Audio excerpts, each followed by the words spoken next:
On the 25th of July, 306 AD, Constantius I, ruler of the western provinces of the Roman Empire, died at York in northern England. The legions there immediately proclaimed his son as the new emperor, Constantine I. Little could they have known that summer day in 306 AD that the man to whom they had just sworn their allegiance would change the course of history. How did Constantine go from York in 306 AD to converting the Roman Empire to Christianity and building one of the greatest cities in the world? This is the story of Constantine the Great, the ruler who converted the Roman Empire to Christianity.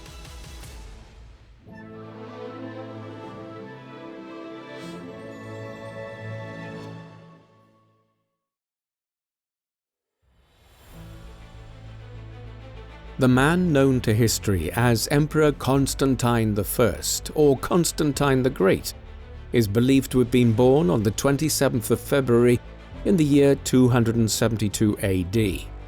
While the day on which he was born, the 27th of February, is known with near certainty from ancient sources, there is more of a debate about the year. He could have been born in 273 AD or 274 AD, although some historians place his year of birth as late as 280 AD. The strongest evidence supports the year 272 AD, as several 4th century writers claimed he was 65 years old when he died in May 337 AD. His full Roman name was Flavius Constantinus, to which was later added the name Valerius as well. Although the year of his birth is disputed, there is agreement that he was born in the city of Naissus, in the Roman province of Moesia Superior. This is the modern-day city of Niš in Serbia. Constantine's father was Flavius Constantius, a Roman military commander who was born in the Balkans around Moesia, where Serbia and Kosovo lie today. He was, though, said to be either an Illyrian or Thracian, the tribal groups who, in ancient times, had dominated the regions around modern-day Croatia, Albania and Bulgaria. When Constantine was born, Constantius was a young soldier. He would rise to a position of major power within the Roman Empire as Constantine was growing up. Constantius entered into a relationship with a Greek woman named Helena around 270 AD. Constantine was their first and only child. Helena came from a humble background. She was an important figure in the history of the era, for while Constantius was an adherent of the old polytheistic religion of Rome and Greece, Helena was a Christian. As such, she seemingly exposed her son to the Christian faith at an early age. It is unclear if Constantius and Helena were in a legally binding union of any kind. He later left her and married a woman named Theodora, with whom he had numerous further children. Constantine's life is unusually well documented for a later Roman emperor. While the emperors of the 1st century AD were written about extensively by ancient historians like Suetonius, Tacitus, and Cassius Dio, there are far fewer biographies for later emperors. That changed completely for Constantine. His role in converting the Roman Empire to Christianity meant that dozens of Christian historians in the 4th and 5th centuries wrote about him. Several of these accounts were written by contemporaries of Constantine who lived through the events of his reign. The most notable is the Vita Constantini, or Life of Constantine, written by Eusebius, the greatest early historian of the Christian Church. He was born a few years before Constantine and died 2 years after him, so their lives overlapped. Subsequent Christian historians such as Sozomen added further details. Lactantius, a slightly earlier Christian historian, knew Constantine in the first half of his reign and wrote a work entitled On the Deaths of the Persecutors, which shed a lot of light on Constantine's earlier years. However, while Constantine's life and reign are unusually well documented, the nature of these sources creates a problem in and of itself. They were nearly all written by Christian scholars who wrote about Constantine in hagiographical terms, highlighting his successes in converting the empire to Christianity. As such, they are clearly biased accounts that exaggerated Constantine's accomplishments. When Constantine was born in the early 270s AD, the Roman Empire had been in the midst of a crisis for nearly 40 years. The Severan dynasty, which had ruled the empire between 193 AD and 235 AD, had been succeeded by decades of civil war. There were dozens of emperors between 235 AD and 284 AD. On top of this, the northern and eastern borders of the empire were assailed by a combination of Germanic tribes. These included the Franks and Sarmatians in Europe, and the Sassanid Persians and Palmyrans in the Middle East. Alongside these assaults from outsiders, hyperinflation and pandemics impacted on the empire economically and socially. The 3rd century crisis only came to an end in 284 AD, when the Emperor Diocletian rose to the throne. Constantine's father had decided to support Diocletian's claim to the throne. As a result, Constantius benefited accordingly after Diocletian's 21-year-long reign began. In 293 AD, in order to ensure a peaceful transfer of power in the future, Diocletian established a college of emperors known as the Tetrarchy. This structure outlined a new format for Roman rule. There would be 2 senior emperors, known as the Augusti, and 2 junior emperors, known as the Caesares. He appointed Constantius as one of the Caesares. As such, while Constantine was growing up, his father's support for Diocletian promoted the family to become part of the ruling elite. If all went well, the idea was that Constantius would subsequently succeed to become one of the more senior Augusti. Accordingly, this could open a place for Constantine to enter the Tetrarchy at that point. These shifting political events meant that Constantine did not spend much time around his father when he was young. When he was an infant, for instance, Constantius was serving as a commander of the personal guard of Aurelian, the emperor between 270 AD and 275 AD. He moved around constantly in the years that followed, and it is likely that Constantine was primarily raised by his mother Helena. Eusebius stated in his Life of Constantine that the future emperor had reaped the advantages of a liberal education. This involved learning subjects like history, philosophy, and rhetoric that the Romans prized greatly. He was taught in Latin, and this became his primary language despite his mother's Greek heritage. Later in life, Constantine required translators to aid him in some official duties in the Greek-speaking East. Constantine's teenage years were spent at Diocletian's court in the city of Nicomedia, modern-day Izmit in western Turkey. Historians remain divided on how directly exposed he was to Christianity here during his youth. For instance, one of the learned preachers in Nicomedia during this time of Constantine's childhood was the Christian scholar Lactantius. As we have seen, Lactantius later became a key source on events in the Roman Empire during Constantine's rise to power. Diocletian was certainly not a supporter of Christians of any kind. Christianity had grown massively in the 3rd century to become part of the politics of the Roman Empire. The new religion had started out as a radical sect of Judaism in the Levant in the middle of the 1st century AD. It spread thereafter through the Greek-speaking Eastern Mediterranean, yet it remained a minor faith with small, isolated communities of Christians in places like Antioch, Corinth, Alexandria, and the coastal cities of what is now Turkey. It continued to grow slowly, albeit steadily, in the 2nd century AD. From the 160s AD onwards, there were a growing number of pagan Greco-Roman writers in the Eastern Mediterranean, pointing out that the values of the Christians fundamentally conflicted with those of mainstream Roman society. Nevertheless, despite the claims made by later Christian writers, there was no sustained policy of persecuting Christians in the Roman Empire until the reign of the Emperor Decius between 249 AD and 251 AD. The shift in attitude was occasioned by the massive growth of the Christian movement in the 3rd century. Historians, theologians, and even sociologists still debate why this occurred. The most likely explanation is that the 3rd century crisis created such a volatile political and social environment across the Roman Empire that this radical religion, with its emphasis on salvation in the afterlife, became attractive to a growing number of people. Even Decius's campaign of persecution was brief.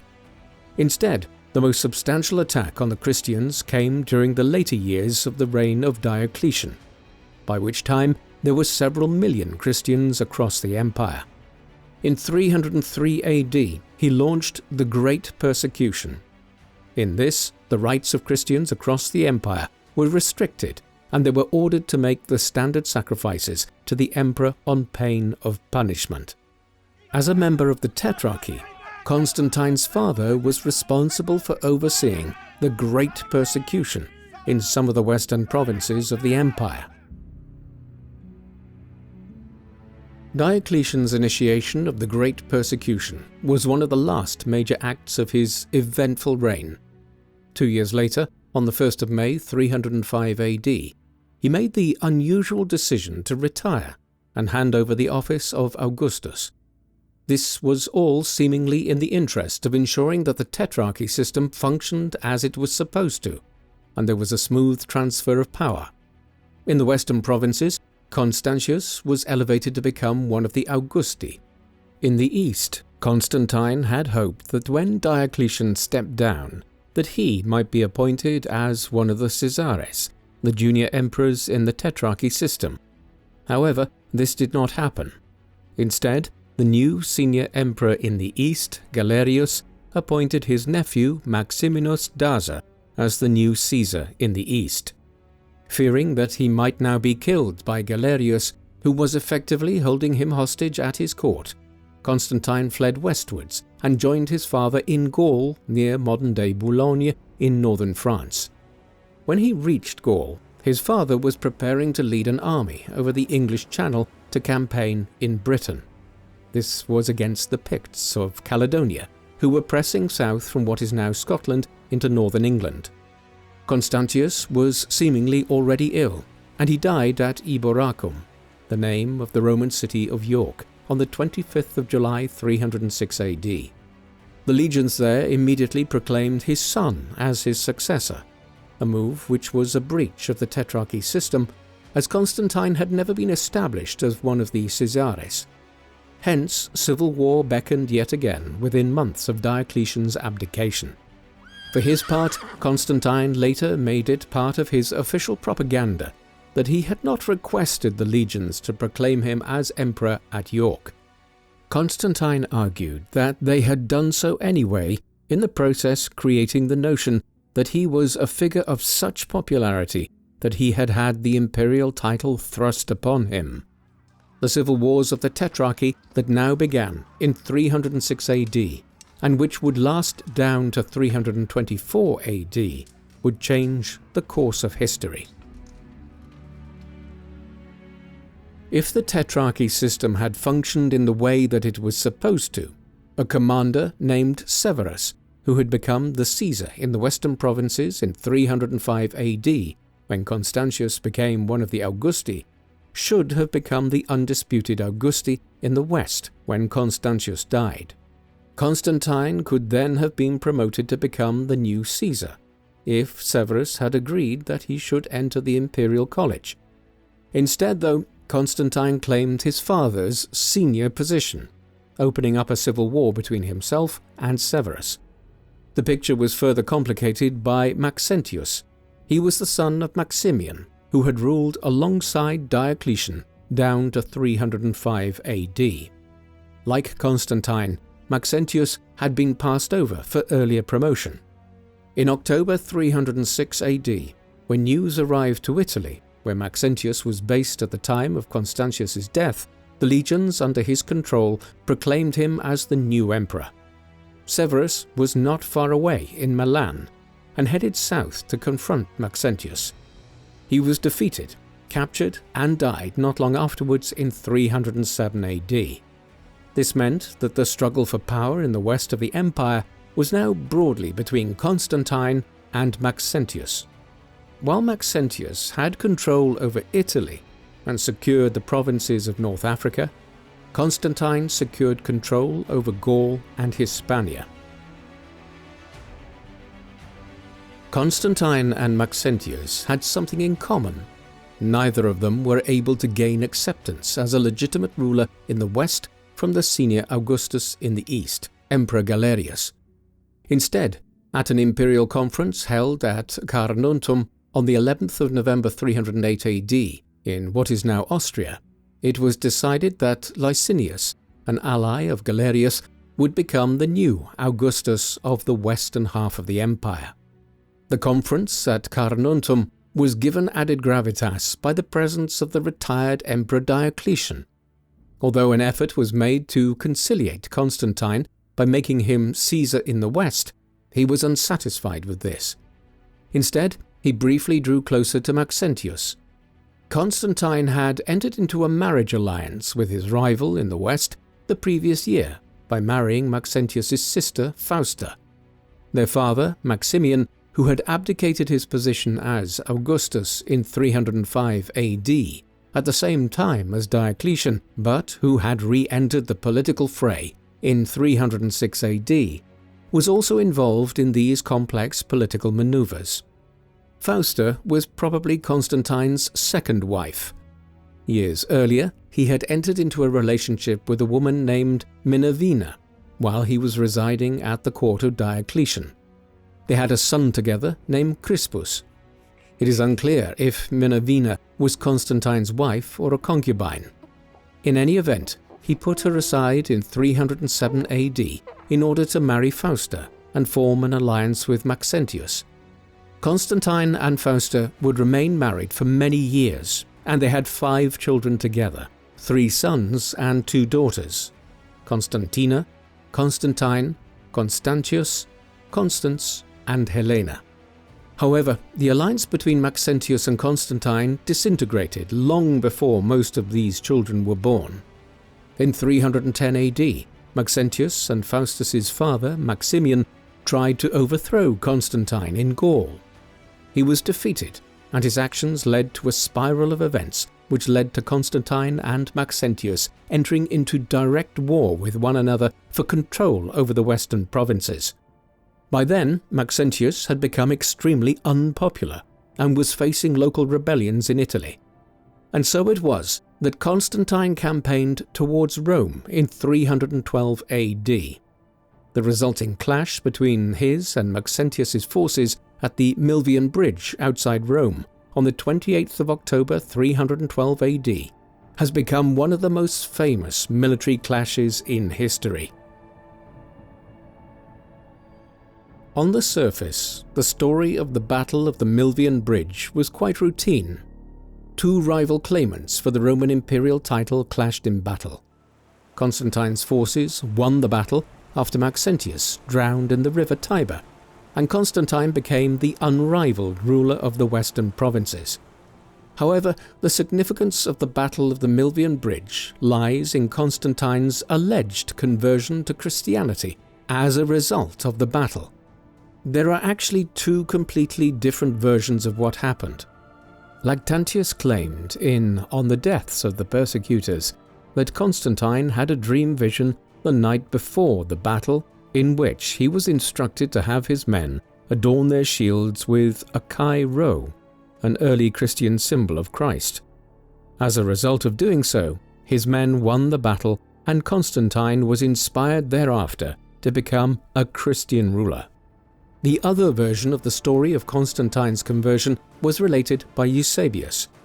He claimed that during the battle, Constantine and his soldiers saw a shining Christian cross in the sky. Constantine interpreted this as a divine sign of the providence of the Christian God. Eusebius's version became more popular over time, with its epic appearance of a shining cross in the sky as the battle raged around the emperor. Constantine claimed that he was inspired enough by his vision at the Battle of the Milvian Bridge that he proceeded in the immediate aftermath of it to end the persecution of the Christians. In February 313 AD, the Edict of Milan was issued to that effect. Here it was proclaimed that we have given to those Christians free and unrestricted opportunity of religious worship. Several things are usually overlooked with the Edict of Milan, however. Firstly, the edict went on to declare that we have also conceded to other religions the right of open and free observance of their worship for the sake of the peace of our times. Secondly, the preamble of the edict states very clearly that it was being issued after Constantine had met with his major remaining rival for power. This was the ruler of the eastern provinces, Licinius. And at Milan, both had agreed on the measure together. Thus, the Edict of Milan was not a declaration by Constantine that Christianity was to be tolerated henceforth. It was a joint declaration by Constantine and Licinius that all religions were to be tolerated across the empire in order to end religious tensions among the Roman people. The question of what motivated Constantine has absorbed the attention of historians for centuries. In all likelihood, he and Licinius had decided that it was pointless to try to curb the seemingly unstoppable rise of Christianity. They decided to tolerate the Christians as a means of stabilizing the empire after the crisis of the 3rd century. Indeed, one of the last acts of Galerius, the senior emperor in the East, prior to his death in 311 AD, had been to issue the Edict of Serdica. This proclamation ended Diocletian's great persecution in the eastern provinces and established the same idea of tolerance that Constantine and Licinius guaranteed at Milan 2 years later. The popular view is that Constantine firmly committed to Christianity owing to his experiences at the Battle of the Milvian Bridge. According to this version of events, by the later stages of his reign, the Roman Empire had become a Christian state, and steps were already being taken to eradicate pagan superstition. That, at least, is the myth of Constantine, who is venerated as a Christian saint. The only problem is, this is not what happened at all. While Constantine did end the persecution of the Christians through the Edict of Milan, and would move to establish a Christian church throughout the empire as his reign went on, he continued to worship the old gods and did not view Christianity as being an exclusive religion. For instance, long after the Milvian Bridge, coins were issued with Constantine's image on one side and images of Jupiter, the old Roman king of the gods, on the other. He also connected his reign to Sol Invictus, a sun deity that had become extremely popular in the 3rd century AD. There is evidence to indicate that Constantine viewed the Christian god as being a sun deity as well. Overall, his religious outlook was one in which he viewed Christianity as a new component of the broad tapestry of religious life across the empire. He did not reject the older religion or other cults, like that of Sol Invictus. The meeting between Constantine and Licinius at Milan in 313 AD was important for multiple reasons. The edict was issued there, and a marriage alliance was also entered into as Licinius married Constantine's half-sister, Flavia Julia Constantia. The alliance was a temporary one, but Licinius needed it to secure his power. He faced a rival claimant for power in the east, Maximinus Daza, the nephew of Galerius, who had been made a Caesar back in 305 AD. Indeed, Licinius might well have been the driving force behind the Edict of Milan to a greater extent than we realize. Maximinus Daza was a persecutor of the Christians in the lands he controlled in Egypt and the Levant, which were provinces where Christianity had flourished since the 2nd century AD. Licinius may have been trying to undermine Daza's position by appealing to the Christians of those lands. Shortly after the meeting at Milan, Licinius defeated Daza at the Battle of Tsirallum on the 30th of April 313 AD. He was killed soon after, and Constantine and Licinius briefly ruled the western and eastern halves of the empire in relative peace. Renewed conflict broke out between them, though, in 316 AD. Constantine won an initial victory at the Battle of Mardis that winter, but the tensions between them continued to simmer, and they returned to war at the start of the 320s AD. Constantine's twin victories at sea and on land, and the battles of the Hellespont and Chrysopolis respectively in the summer and autumn of 324 AD, brought these civil wars to an end. This saw a conclusion to the conflict that had followed the abdication of Diocletian, and left Constantine as the sole ruler of the Roman Empire, 17.5 years after he was first proclaimed as emperor. One of Constantine's first acts as ruler of a consolidated Roman Empire was to initiate plans for a new capital. Nova Roma, or New Rome as it was initially named, was to be located where Europe met Asia. The new capital would be strategically located to allow an emperor residing there to respond to attacks against both the northern and eastern borders. The location that he chose was on the European side of the Bosphorus, the waterway separating the Balkans from Turkey and the Mediterranean Sea from the Black Sea. The symbolic foundation of the city of Constantinople, as it eventually became known, here on the 24th of November 326 AD, was not a revolutionary break with the past. There had been a settlement at this location, known as Byzantium, going back centuries to when the Greeks had colonized this part of the world. Furthermore, Diocletian had recognized the need for a capital in this part of the empire to respond to issues as they arose in the east. He had therefore kept his court at Nicomedia, where Constantine had spent a large part of his youth and early adult years. Constantinople was closely modelled after Rome in many ways. For instance, a claim was made that the new capital was being built on 7 hills, like Rome had been, while the city centre was laid out to mimic Rome. What made Constantinople as distinctive was its Christian character. Christian churches were located prominently here, albeit the grand church of Hagia Sophia was not built until much later. Eusebius's extremely extensive Life of Constantine contains limited details on the emperor's early life. Conversely, it is immensely detailed about Constantine's actions after he secured full control of the empire in 324 AD. It is also highly informative about the reforms that he initiated to establish a hierarchical Christian church that was interconnected with the Roman state. Constantine did so at an unprecedented ecumenical council, which he convened at the city of Nicaea on the Turkish side of the Bosphorus in the summer of 325 AD. This was presided over by Constantine and attended by around 250 bishops drawn from across the empire and even from the lands of the Scythians and Persians beyond Rome's borders. The Council of Nicaea was a defining event in the early history of Christianity. The council saw the Christian church organized more effectively and adjudication over a number of theological disputes. These included the dating of Easter, the establishment of what became known as the Nicene Creed as a statement of Christian faith, and, most importantly of all, the deliberations on the nature of the Holy Trinity.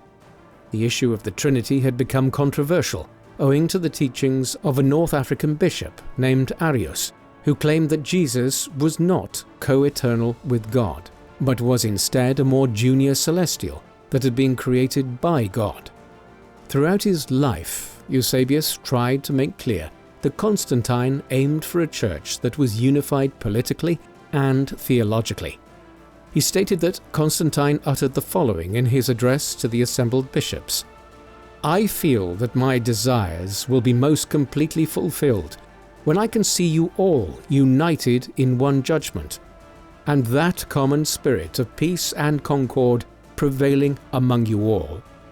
On the disunity of the Christian community, Constantine commented specifically, "Begin from this moment to discard the causes of that disunion which has existed among you, and remove the perplexities of controversy by embracing the principles of peace. Yet, what Eusebius depicted as an emperor bent on establishing peace could just as easily be interpreted as a power grab.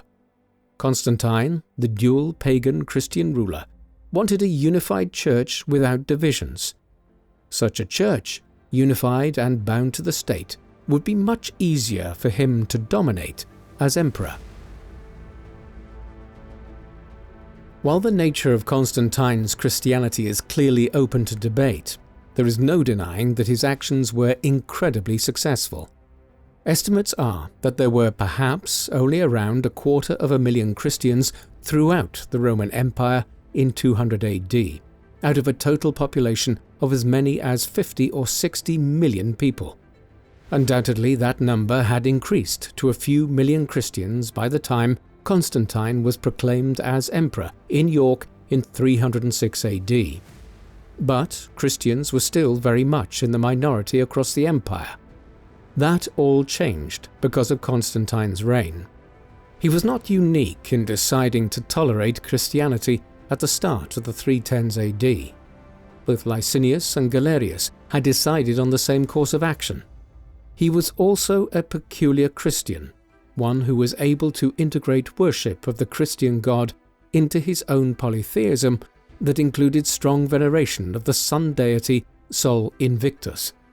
However, he laid the groundwork for the establishment of a strong Christian church, and his reign was long enough that, by the end of it, the triumph of Christianity as a state religion was assured to a large extent. In the decades that followed, millions of people began converting to Christianity across the empire.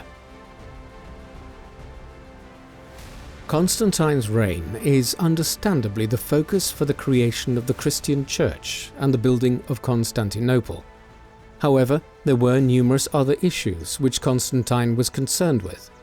The fiscal crisis that had gripped the empire in the 3rd century had not gone away. While the Romans were brilliant engineers and administrators, they had a limited grasp of economics. The crisis of the 3rd century had forced them to consider monetary policy. Diocletian had issued an edict on maximum prices in 301 AD to try to curb inflation, setting upper limits to both prices and wages. Numerous emperors had tried other methods, engaging in recoinage, whereby new coins were issued with higher silver and gold purity to create fresh confidence in the coins that were circulating. Diocletian also tried this, issuing a new silver coin that was said to be pure silver. However, it wasn't long before versions of the coin began to circulate where the silver was mixed with other metals. Constantine's innovation was that he began issuing Bilan coins that were a mix of silver and alloy metals.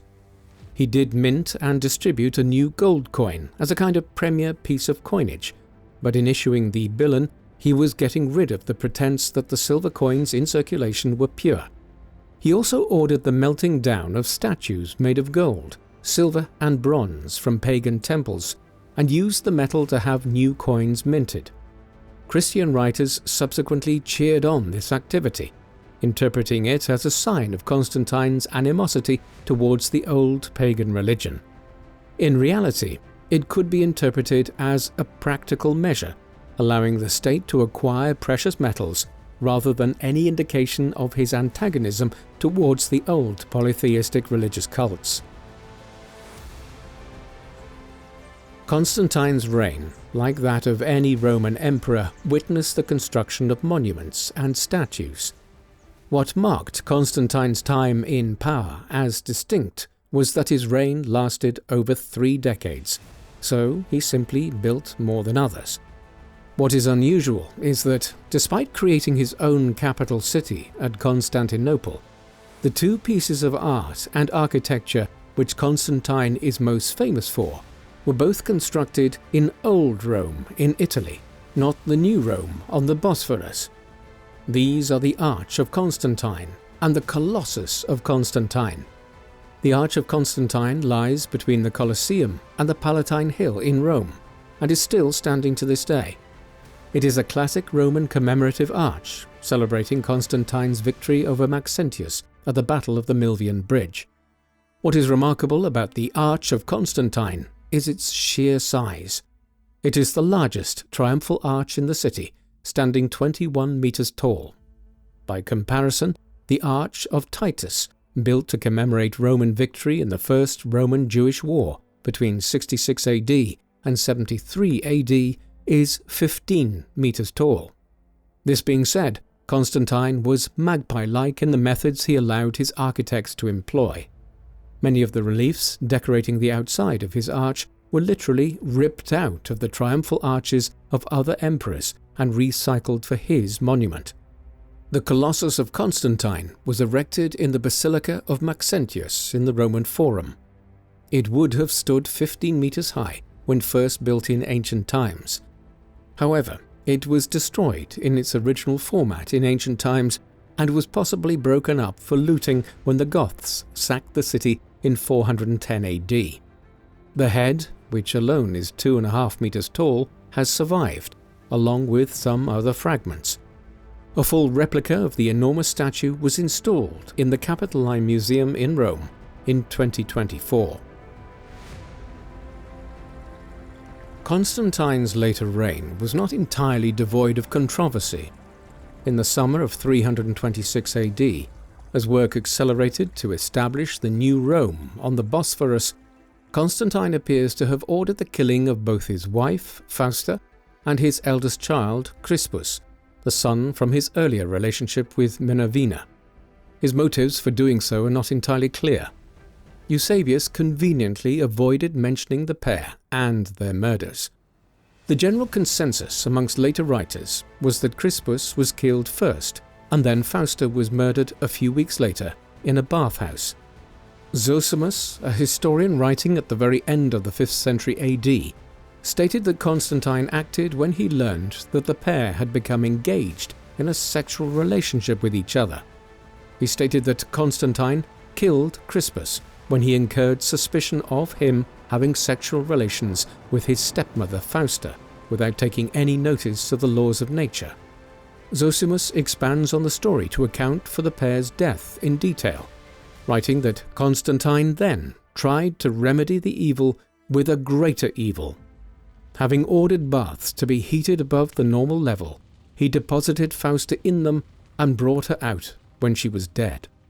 An alternate theory is that Constantine was trying to stamp his authority over the imperial family.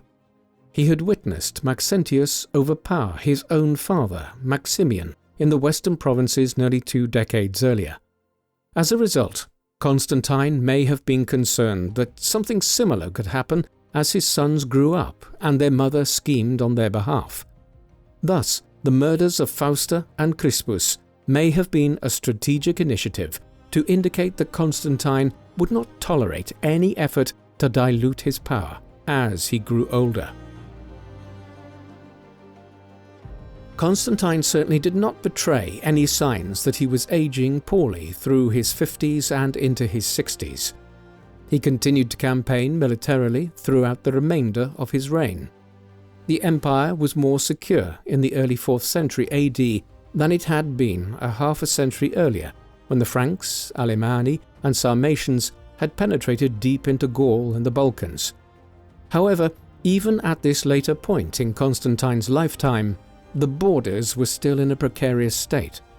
Constantine had been able to secure the frontier in Germania early on in his reign, through the location of his capital being established at Trier, near the River Rhine, in the years prior to the Battle of the Milvian Bridge.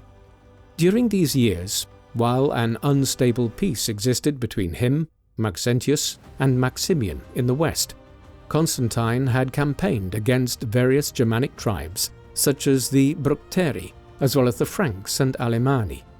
Constantine also left behind reinforced border defences along the Rhine when he went eastwards to confront Licinius. Thereafter, Constantine's focus when it came to Rome's borders was in campaigning against the Sarmatians and other groups in the Balkans. These tribes had been in control of large parts of Dacia in modern-day Romania for half a century. This had come after the Emperor Aurelian had strategically withdrawn from the lands north of the river Danube back when Constantine was an infant. With the border along the Rhine reinforced, the empire secure internally, and the Romans enjoying an extended period of peace with Persia in the east, Constantine developed his ambition to try to reconquer Dacia. Crispus campaigned against the Alemanni and secured the gap between the Rhine and Danube rivers in the mid-320s. Perhaps it was this military success which cost Crispus his life not long afterwards, as his father became wary of his ambitions. Thereafter, with the western flank secure, Constantine campaigned into Dacia. Between 328 AD and 332 AD, he was active almost every year along the frontier in what we now call Serbia and Romania. Here, Constantine won several victories, establishing a series of new defensive structures, although his claims that he fully reconquered Dacia were exaggerated. Constantine was active until late in his life. He was preparing a large offensive against the Persians in 336 AD and was said to have developed a plan to be baptized, like Jesus, in the waters of the river Jordan on his way through the Levant. However, the plan was never implemented. In the late winter or early spring of 337 AD, Constantine became ill. He never fully recovered. Instead, he withdrew to Nicaea, where he had spent so much of his life in his youth and early adult years. There, the man who had begun converting the Roman Empire to Christianity was finally baptized on his deathbed. Strangely, the cleric who carried out the ceremony was Eusebius of Nicomedia, not to be confused with his biographer of the same name. This other Eusebius was an adherent of the Arian heresy that the Council of Nicaea had tried to eradicate. Not long afterwards, Constantine died on the 22nd of May 337 AD. He was probably around 65 years of age, though we cannot be sure. He was laid to rest in a sarcophagus in the Church of the Holy Apostles in Constantinople. His remains were destroyed at some stage in the 13th century during the chaos that had enveloped the city following its conquest by the Christians of the Fourth Crusade. Constantine was succeeded upon his death by three of his sons, Constantine II, Constantius II, and Constans I. However, while the Constantinian dynasty managed to hang on to imperial power, there was internal conflict. The brothers quickly became rivals. Constantine II was killed while campaigning into Italy. Constantius II and Constans I then ruled together down to 350 AD, when Constans was usurped and killed in the western provinces by a rebel general named Maxentius. Constantius was the longest-lived of these sons of Constantine the Great. When he died in 361 AD, he was succeeded by his first cousin, Constantine the Great's nephew, Julian. This young emperor was clearly a man of ability, though he broke completely with the religious tradition established by his uncle. In direct contrast to Constantine's apparent embrace of Christianity, Julian began trying to convert the empire back to paganism and reorientate it towards Hellenic philosophy. Julian could well have changed the history of the ancient world if he had ruled for 3 decades like his uncle and been able to pursue his goals for more than 30 years. However, he died less than 2 years after he assumed the imperial purple while campaigning against the Persians in the east. His premature passing in the summer of 363 AD brought the Constantinian dynasty to an end. Thereafter, the empire reverted to a less linear form of succession. All of Julian's successors were Christians. Many of them, like the Emperor Theodosius, introduced laws which specifically aimed to persecute non-Christians in ways that would have been unthinkable in Constantine's time. The shift towards Christianity, becoming a religion of persecution, thus happened in the second half of the 4th century, not during the reign of Constantine. Constantine I was probably the second most important ruler of the Roman Empire in the 500 years between the establishment of the imperial system in 27 BC and the fall of the Western Roman Empire in 476 AD. His importance within the history of the Roman Empire was eclipsed only by Caesar Augustus, the man who created the empire and returned the Roman world to stability after decades of civil war and anarchy. Constantine's reign was also the third longest in that time period. His ascent was both unexpected and typical of the time he lived in. On the one hand, a stable system of succession via a college of emperors had been set up by Diocletian when Constantine was a young man. If this had operated properly, Constantine would not have become the ruler of the empire. Conversely, if looked at from the perspective of the wider 3rd century in which Constantine was born, his rise to power via civil wars and rivalries with other would-be emperors was completely normal. What was altogether different about Constantine was what he did when he became emperor. After securing control over the western half of the empire, he issued an official edict of toleration for Christian worship, which was followed by the organization of the Christian Church into a mass political institution. After becoming the undisputed ruler of the entire empire in 324 AD, he then built a great new capital in the east.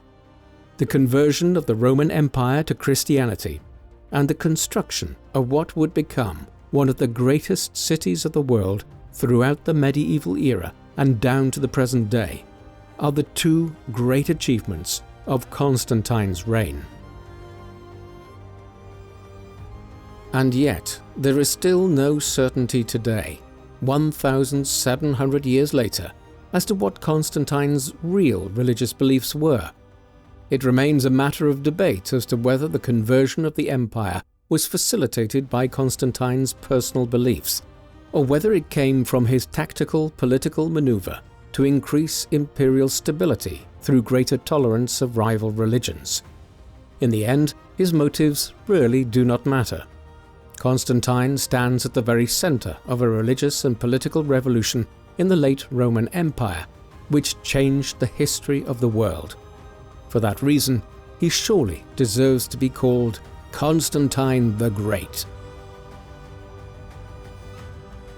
What do you think of Constantine the Great?